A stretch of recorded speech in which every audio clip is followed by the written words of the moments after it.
Good afternoon, everybody. It's Pastor Jed, and this is the November 30th, 2018 edition of Apologetics and Prophecy. And I kind of want to do something neat today. The title of today's short little instruction is Literal Sense Makes Sense. As we've talked before in some of the earlier episodes, expressing our view, my view, and our view here of biblical prophecy and the way that we approach the Bible, and we look at the Bible literally. And we, as Pastor Chuck Smith always used to say, and many other pastors that I've read and several different inductive Bible study courses that I've taken, and basically it says, if literal sense makes sense, choose no other sense lest you come up with nonsense. And really today we see so many of the different opinions and different ways that they look at the book of Revelation and the future prophecies of Jesus' second coming are found in taking, an allegorical or that type of approach to the book of Revelation and to future prophecies. But I'm here to tell you, and we'll look at today, that all the prophecies that have already been fulfilled in the Bible have been fulfilled literally.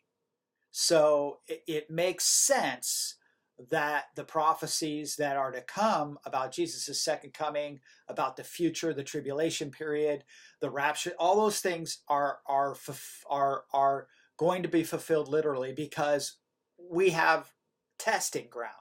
We can tell. We can look back in the Old Testament. We're going to look at 3 today, since it is Christmas season, and we're going to try to keep this whole month here, focused around the coming of Jesus Christ and how important Christmas is for us that are Christians. And so, with that said, we're going to look at 3 prophecies from the Old Testament that speak of Jesus that we use during Christmas time. We speak about the coming of Jesus, and then we're going to look at 3 prophecies in the book of Revelation. And ask the question that the question would be, if these ones in the Old Testament were fulfilled literally, then the ones in Revelation have to be. So we're going to look at that. Okay. Well, the first one we want to look at is one that we all know, and that one is actually in the book of Hosea, chapter 11, verse 1. And the verse is, when Israel was a child, I loved him, and out of Egypt I have called my son. So that's pretty obscure, especially since we look at the book of Hosea was one of the minor prophets. His message was to Israel had rebelled against God. God actually told him he married an adulterous woman, a harlot. He married her and had children, and then she went out and cheated on him. And God sent him to go and love her again, bring her back into the house. And it was really a picture of how much God loved the nation of Israel, even though they had rebelled against him, and the consequences and judgment that was to come. And in the middle of that, in the middle of his talking about the captivity of Israel and the things that were going to come upon them, he comes up with this one verse that's in here. But it was fulfilled literally. Where was it fulfilled literally? It was fulfilled in Matthew chapter 2, verses 19 through 23, when Joseph had a dream when they were in Bethlehem that to get out and take the child, Jesus, when he was a baby, probably about 2 years old, probably under 2 years old, and get out of Bethlehem and head to Egypt. And so it would fulfill the prophecy that when Jesus came out of Egypt, there you go. There was the prophecy is fulfilled.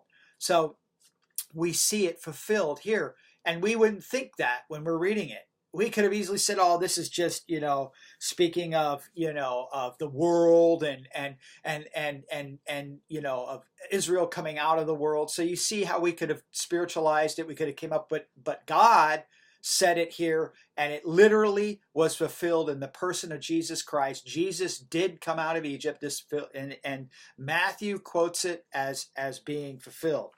And so the second one is in Micah. And Micah, this is a popular one that we know, that we hear every Christmas. It says, "But you, Bethlehem Epaphrath, though are little among the thousands of Judah, yet out of you shall come forth to me the one to be ruler in Israel, whose going forth are from old, from everlasting. So we know that that's the prophecy that would be fulfilled in the birthplace of Jesus Christ, which was miraculous in itself, from getting Joseph and Mary from Nazareth by God moving the heart of a Roman emperor to census the land and bring them back into Israel. It's pretty amazing. And that was fulfilled in Matthew chapter 2 verse 6 and in Luke chapter 2 1 through 7.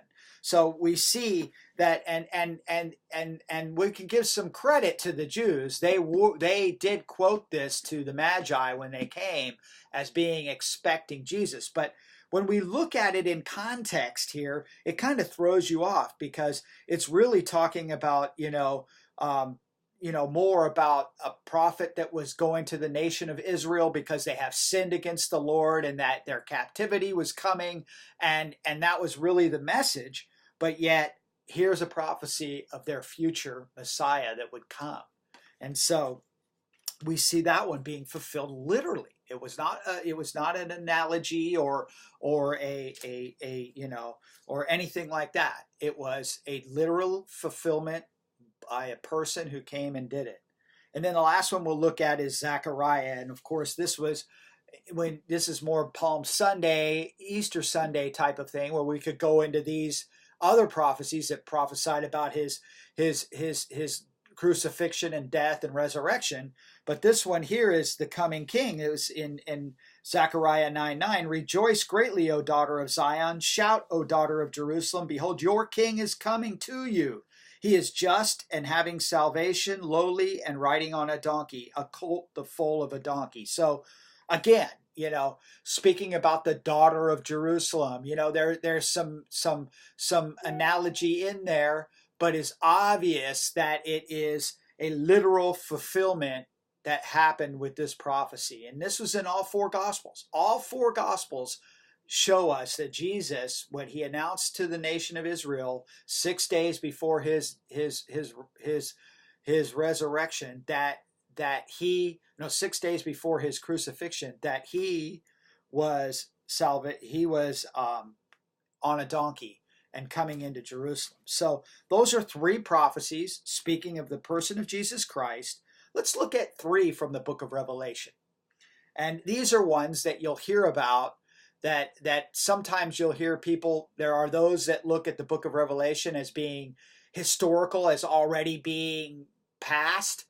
You have to take some of these verses that we're reading spiritually, or as an analogy about something, or like we were talking about, in order for them to have been fulfilled in the past, because they haven't been fulfilled in the past, and they're going to be fulfilled in the future. And we have, the first one here that we're going to look at is in Revelation chapter 7, and we're going to look at verse 4, and it says, "And I heard the number of those who were sealed, 144,000 of all the tribes of the children of Israel were sealed." Now we look at this as we're futurists, literal futurists, when we come to the book of Revelation. And this is the time of the tribulation period. After the church is gone, God is now dealing again with the nation of Israel and bringing wrath upon a world that has rejected Jesus Christ. And during that wrath, during God's wrath, God chooses to seal 144,000 Jewish people. And there's one of 12,000 of each tribe are sealed, so that they'll make it through the tribulation period and not be harmed by the plagues that are coming upon the earth. This has never been fulfilled in history. So you have to look at it as an analogy, or you have to spiritualize it. It's the only way that you could get away with looking at this. And we know this is a future event. This is going to happen. It's not happening to these cults that try to say we're the 144,000. No. They're Jewish people. And so God knows who they are. God knows their DNA. He knows which ones are from which tribe, and he can work it all out. But it will happen literally in the future. Again, the one more we'll look at. This is a popular one these days with our modern electronics. And this one, it's It says in verse 15, we're in chapter 13 of book of Revelation, in verse 15 and down to 17, it says, he granted power to give breath to the image of the beast, that the image of the beast should both speak and cause as many as would not worship the image of the beast to be killed. He causes all, both small and great, rich and poor, free and slave, to receive a mark on their right hand and on their foreheads, and that no one may buy or sell except one who has the mark of the name of the beast or the number of his name. Now, people that believe that the book of Revelation has already passed and fulfilled history, they try to compare this to Nero. But Nero never did this. There was never a mark in the forehead or on a person's hand that allowed people to buy and sell all over the earth. It has not happened. And so again, if we're looking at the Bible any way other than it being future, the book of Revelation being a future event, then there's nowhere in history this has happened. There hasn't been one world leader in all the leaders that have taken over, even when the world was only in Europe or over, to force people to only buy and sell by a mark on their hand or on their forehead. But it is coming, and we know the technology is available. We know it's coming. So this is another evidence that the book of Revelation will be fulfilled literally in the future. We have a lot to look forward to. Now, the last one we're going to look at. Now, let me see, which one was that? It is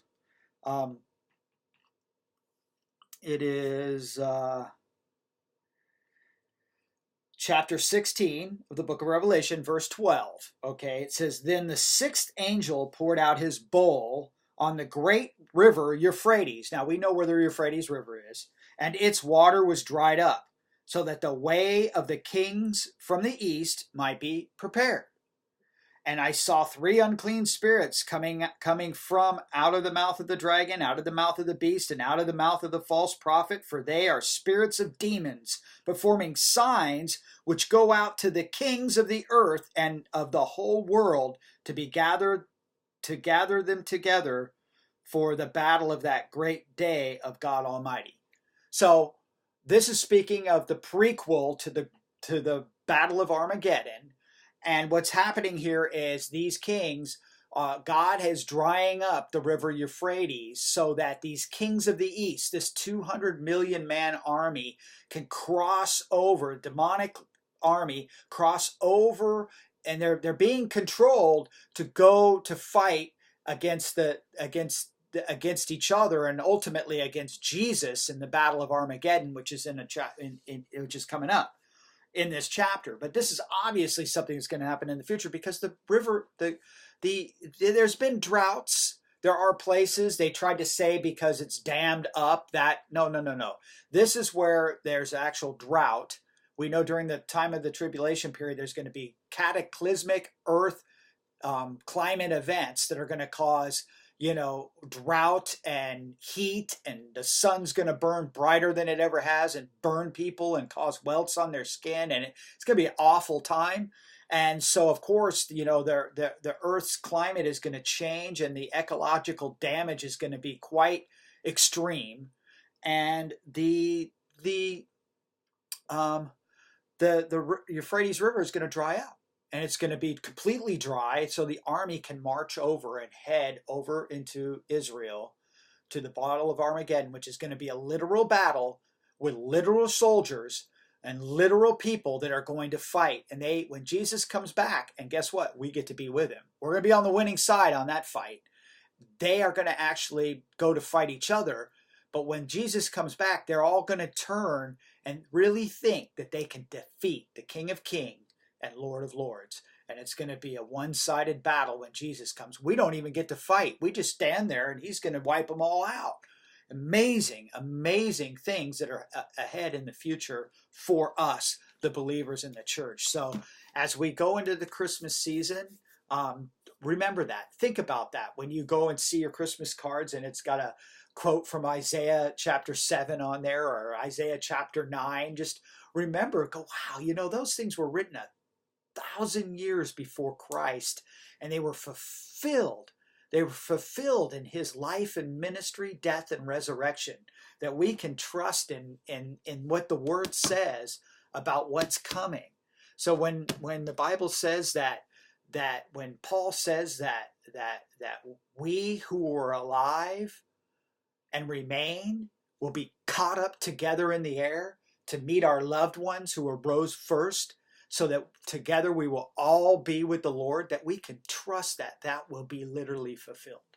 You cannot look at it any other way, because everything that was told about the future, and you could go through the entire Old Testament and find kingdoms and kings and people, and a guy named Cyrus that Isaiah called by name 200 years before he was even born, named him by name, that Daniel just had to go up to Cyrus and say, hey, here's your name in our word, and Cyrus is like, all right, it's amazing.